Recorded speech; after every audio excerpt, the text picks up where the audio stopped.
What it do, what it do? It's your favorite Texas boy, and we back with another video. So today, I'm delving into a new endeavor in regards to the YouTube channel. I know you guys kind of heard me mention it in past videos, so now we're getting right to it. Today is going to be the first installment of Lessons by the Locals. Now, my goal here is for you guys to actually hear it from the people who actually live on the island. A lot of times, mainlanders, they'll come to the island and try to give you their own account of what's going on, but it can be very watered down.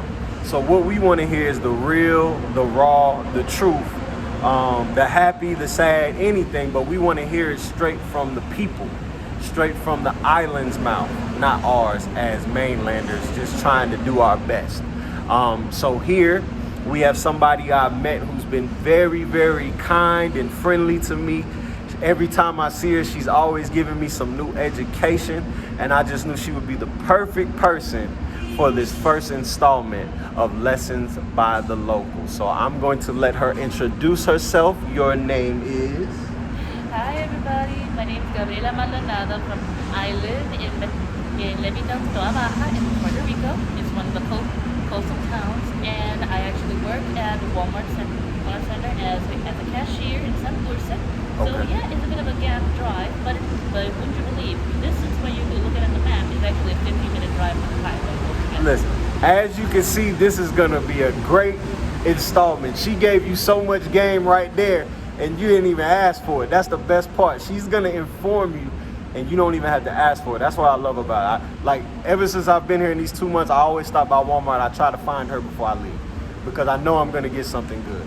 So, first and foremost, Gabby, I wanna ask you, right now, how is life in Puerto Rico?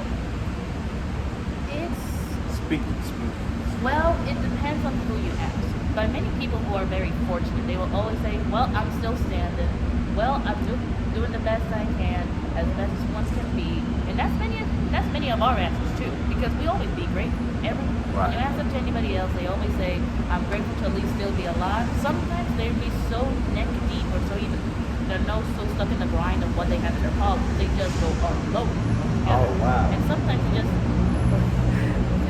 how you know the Nigerian men are just very so poetic now when they say, assassination attempts have been made on my life when they slip on a piece of paper.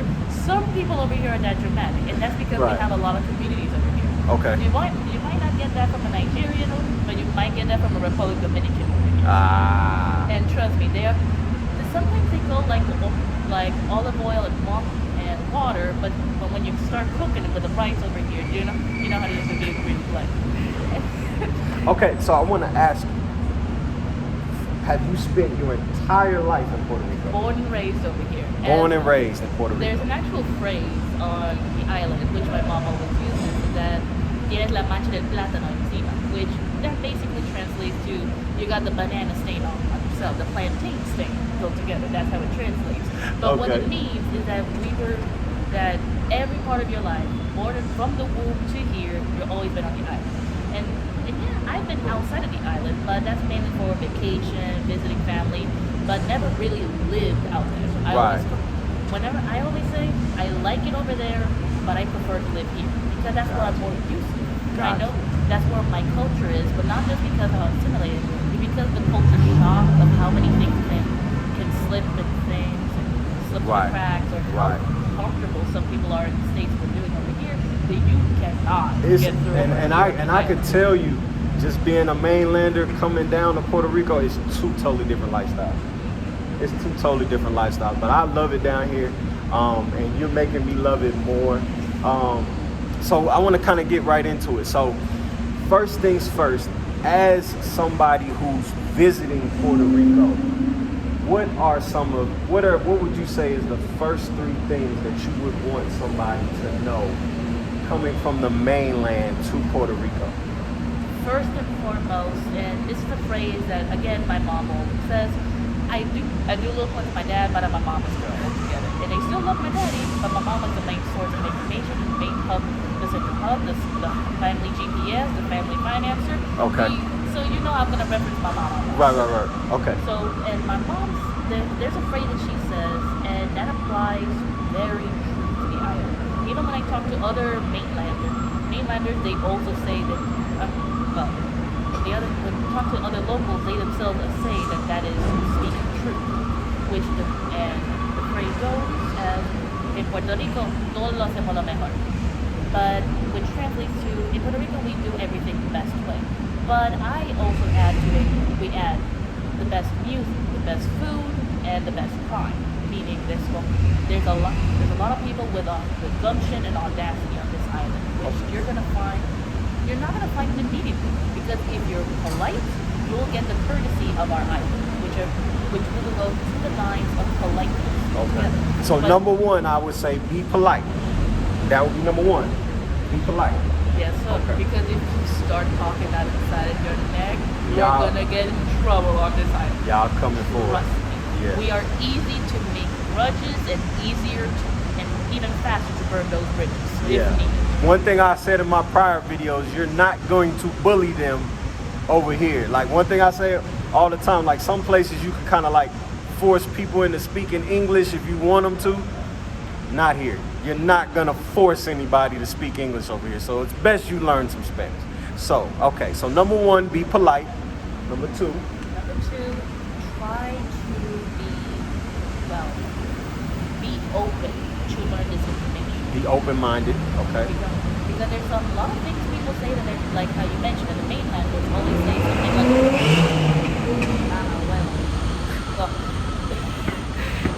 that the mainlanders tend to water it down, rose filters, many things.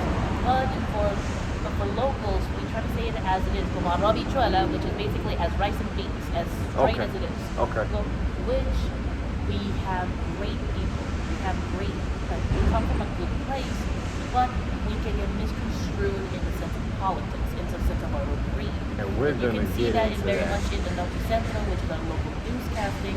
You can see much of that. And we're gonna have plenty of series with Gabby here. So we're gonna get into all of that, politics, economics, if we can. And it's good that you're Food. cutting me off in those ways, because those ones, don't you worry. I need that, because if I don't get some sort of like a pin to stop me, I'm gonna go over, like literally like the edge. But that's how I knew she was perfect for this. That's how I knew she was perfect for this, because she gives so much information. I know she's gonna be able to inform us all. So first, be polite. Second, be open-minded to the information and the culture. And then last, what would you say is an important thing? Go ahead, get it out. We raw, and cut that. So get it off your Bring an chest. empty stomach. Yeah. Oh, bring an empty stomach. Because you're gonna find a lot of places to eat. Sometimes a Creole is where you can try the soul food, where it all began. And y'all can also hear, she said a lot of places to eat, so you know why I'm doing my food critic stuff. And y'all can go check that on the page as well. I got a bunch of restaurants for y'all. But yes. And not even that. Even the most common chains over here have some benefit of how they make their food, because they have some benefit. Even as small as the molecules of the soil where they plant the coffee beans over here is actually as different than in the States.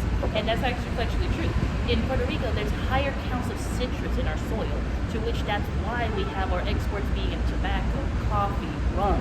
Is because of that citrus count, we bring ourselves an elevated flavor that bring ourselves a competition in the market. That is a good thing to know. That is a good thing to know. So Puerto Rico has natural citrus that grows in the soil. That's elevated.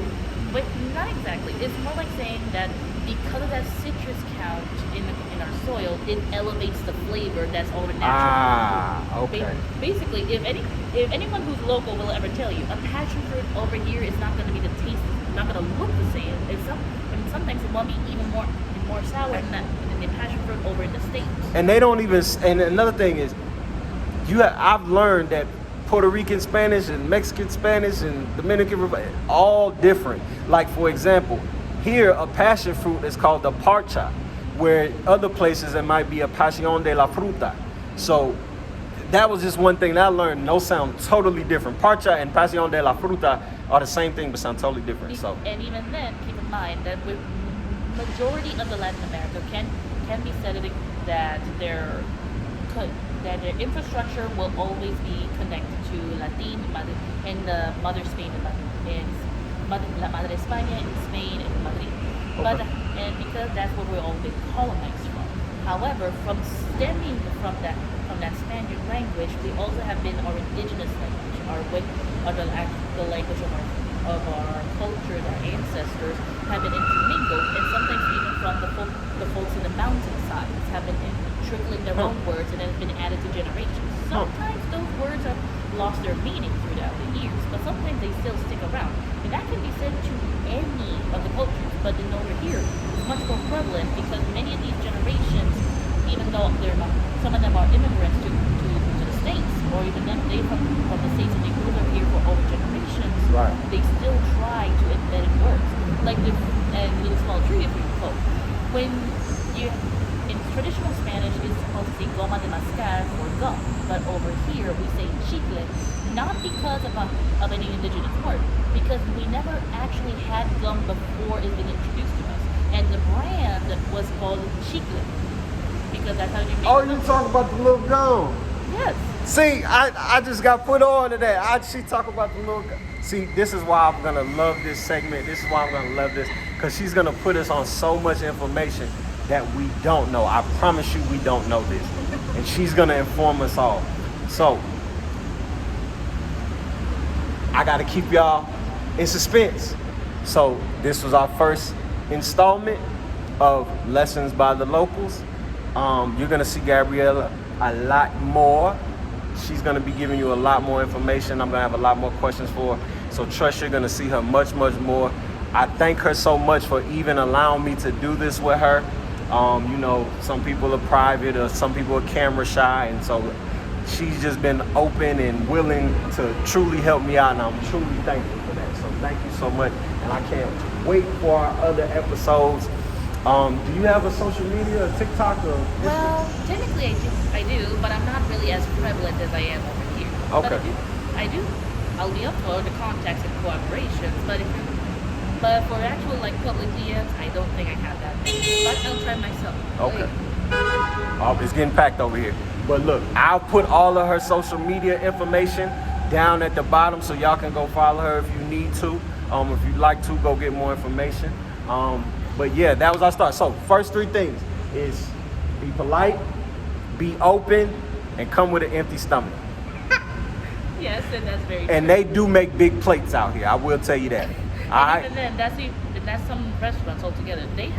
Some locals have to ask in advance, is this for one person or is this for two? 'Cause and it's- sometimes they try to make a good competition with others. Sometimes they have to make a showman with their plates. But even then, kind of like to reference another friend of mine, and keep in mind he's talking about a ramen. Okay. If the broth is okay, then you have it good. But if the broth is just flat, nothing interesting, no matter what decorations, what any bells and whistles you add, you're not on the plate. We gonna get so deep into this. I can't wait till she start breaking this stuff down. You've now hit the first episode